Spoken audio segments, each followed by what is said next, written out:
अस्सलाम वालेकुम जी। कैसे हैं दोस्तों? उम्मीद करता हूँ आप सब लोग बिल्कुल ठीक होंगे। दोस्तों, आज हम जिस टॉपिक पे बात करने जा रहे हैं वह बहरीन का फ्लेक्सी वर्क परमिट।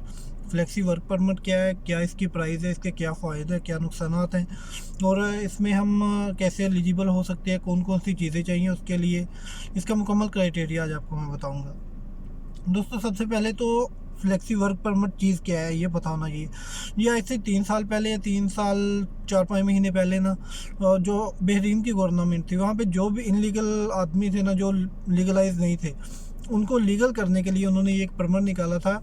जिनका वीज़ा ख़त्म हो चुका है, एक्सपायर हो चुका है, या जो इनको कंपनी ने कैंसिल कर दिया है, या जो किसी कंपनी में किसी झगड़े की वजह से या किसी टाइमिंग इशू की वजह से या किसी भी वजह से वो कंपनी में काम करना नहीं चाहते, उन्होंने कंपनी छोड़ के बाहर काम करना शुरू कर दिया, या किसी का वीज़ा ख़त्म हो गया, उसने आगे वीज़ा रीन्यू नहीं करवाया, ये उन्होंने उनको लीगलाइज करने के लिए ये परमिट निकाला था, जिसको फ्लेक्सी वर्क परमिट कहते हैं। इसके जो फ्लेक्सी वर्क परमिट है, इसकी दो किस्में हैं। एक हॉस्पिटैलिटी वर्क परमिट है, और दूसरा ये जो फ्लेक्सी वर्क परमिट है। दोनों की फ़ीस में थोड़ा सा डिफ़र है, लेकिन दोनों के काम में फ़र्क है। कुछ ऐसे शोबे हैं, हॉस्पिटैलिटी से मुराद आप समझते हैं कि रेस्टोरेंट वगैरह वगैरह, हॉस्पिटल में, रेस्टोरेंट में, मॉल में, या सैलून में, या और बहुत सारे ऐसे कुछ शोबे हैं जहाँ पे और जो आम फ्लेक्सी वर्क परमिट वाला बंदा है वो काम नहीं कर सकता। वहाँ पे हमें हॉस्पिटैलिटी वर्क परमिट लेना पड़ता है। और उसके बाद जो फ्लेक्सी वर्क परमिट है, वर्क परमिट फ्लेक्सी और हॉस्पिटैलिटी दोनों, यानी कि इनमें बस थोड़े से शोबों का है कि हम एक शोबे से दूसरे शोबे में काम नहीं कर सकते, लेकिन इसके फ़ायदे बहुत ज़्यादा है फ्लेक्सी वर्क परमिट के। इसकी फ़ीस थोड़ी सी ज़्यादा है दूसरे जो पहले हम आम वीज़े पे वहाँ पे जाते हैं। और एक चीज़ और है कि ये फ्लेक्सी वर्क परमिट सिर्फ उन्हीं लोगों को मिल सकता है जो पहले से वहाँ पे मौजूद है, यानी कि उनके जो इश्यूज़ बने हुए हैं उनको क्लियर करने के लिए। ये हम अपने मुल्क से नहीं ले सकते हैं, ठीक है।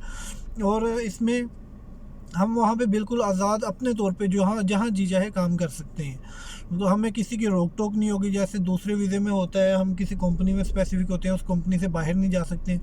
इसमें ये चीज़ है कि हम जहाँ पे चाहे काम कर सकते हैं, हमें कोई भी नहीं रोकेगा। एक किसी के लिए चाहे हम डेली बेस पे करें, चाहे हम मंथली बेस पे करें, साल का कॉन्ट्रैक्ट कर लें, 1 साल का भी होता है, 2 साल का भी होता है। ये 1 साल की फ़ीस थोड़ी कम होती है, 2 साल की फ़ीस ऑटोमेटिकली उसकी ज़्यादा हो जाएगी, और रीन्यू करवाने की फ़ीस उससे थोड़ी सी कम होती है। यानी कि जितने का हम एक मरतबा लेते हैं पहले फ्लेक्सी वर्क परमिट, जब हम उसको रीन्यू करवाते हैं तो उसकी उतनी फ़ीस नहीं, उससे थोड़ी कम होगी। वो फ़ीस शेड्यूल भी मैं अभी आपको थोड़ी देर में बता देता हूँ। पहले इसके फ़ायदे क्या हैं। फ्लेक्सी वर्क परमिट में आप जहाँ पे भी काम कर रहे हो, आपको गवर्नमेंट कहीं पे भी आपको रोक नहीं सकती है, आपको पूछ नहीं सकती है, क्योंकि अगर हम किसी कंपनी में गए हुए हैं ना, हमारा वर्क परमिट उसका है, तो हम बाहर कहीं और काम नहीं कर सकते। अगर बाहर कहीं काम करते हम पकड़े जाते हैं तो उसका हमें फ़ाइन है। लेकिन अगर हमारे पास फ्लेक्सी वर्क परमिट है, हम जहाँ पे जी चाहे पूरे या बहरीन में कहीं पे भी काम कर सकते हैं, और जब चाहे अपने मुल्क आ सकते हैं, जा सकते हैं, हमें किसी किस्म की कोई रोक टोक बिल्कुल भी नहीं है।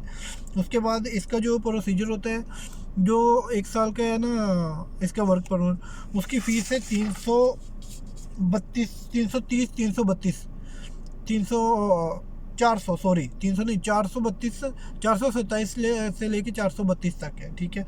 उसके बाद जो 1 ईयर का है, जो 2 ईयर का है, उसकी 755 है। और जो इसको रीन्यू करवाने की फ़ीस है, जो हम पहले लेते हैं वो 427 से 432 है, और जब हम इसको रीन्यू करवाएंगे 1 साल के बाद तो उसकी 327 फ़ीस होगी।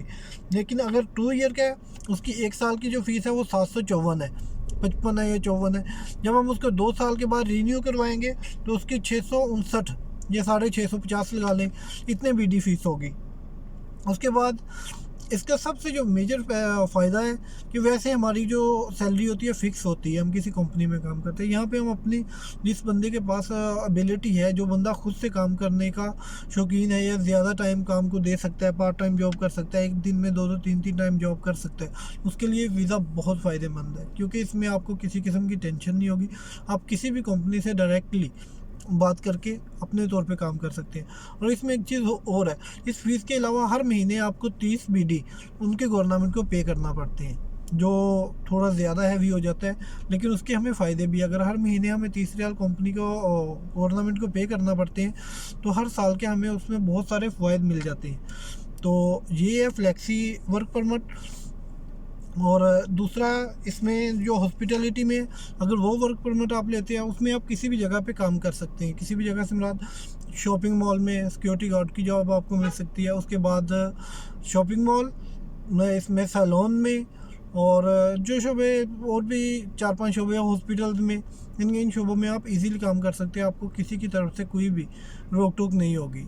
ओके, तो इंशाल्लाह अपने नेक्स्ट वीडियो में फिर मिलेंगे। प्लीज़ हमारे चैनल को लाइक कीजिएगा, सब्सक्राइब कीजिएगा, और इंशाल्लाह नेक्स्ट वीडियो में मिलते हैं। Thank you. और हाँ, इसमें एक चीज़ बताना भूल गया, इसमें डॉक्यूमेंट कौन कौन से चाहिए। इसमें हर बंदा एलिजिबल नहीं है, उसको पहले अप्लाई करना होगा। अप्लाई करने के बाद वो बताएंगे आपको आप एलिजिबल हो कि नहीं। जो बंदा वहाँ पे डॉक्यूमेंट का इशू है, आपके ऊपर कोई केस नहीं होना चाहिए। अगर आपके ऊपर कोई केस है तो भी आप एलिजिबल नहीं हो, आपको पहले उस केस को क्लियर करना होगा। उसके बाद इसमें डॉक्यूमेंट तो वही जो हम चलते हैं, पासपोर्ट आपके पास होना चाहिए, वो भी वैलिड। उसके बाद CPR नंबर है। उसके बाद इंटेंशन ऑफ ट्रांसफ़र लेटर, ये वो जो आप अपनी पुरानी कंपनी के बारे में सब कुछ डिटेल से आपको सारे उसमें बताना होगा। एक फॉर्म वहीं से आप नेट से डाउनलोड करेंगे, उसको फिलअप करना है, उसको इंटेंशन ऑफ ट्रांसफ़र कहते हैं। उसके बाद आपको अपना मुकम्मल एड्रेस देना होगा। बस यही चीज़ें। तो इंशाल्लाह मिलते हैं नेक्स्ट वीडियो में। दुआ में याद रखिएगा। अल्लाह हाफ़िज़।